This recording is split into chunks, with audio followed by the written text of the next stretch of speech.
Kada vjernik ugradi određene stvari u svoj život, ugradi određene ibadete, čini određene ibadete, neka bude istrajan u tim djelima. Jer Allah subhanahu wa ta'ala voli djela u kojima je čovjek istrajan. Allah subhanahu wa ta'ala voli ona djela u kojima čovjek istraje. Pa makar ta djela bila na izgled i mala. Jer Allah subhanahu wa ta'ala voli istrajnost od nas.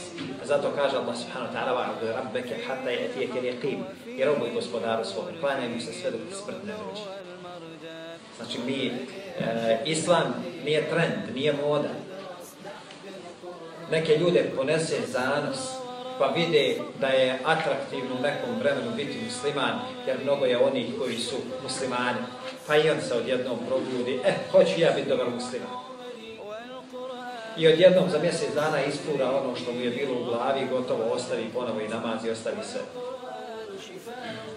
Islam pod navodnim znacima nije nikakva fura. To je vjera. Pazite, to je vjera, din koji Allah dželešanu objavio.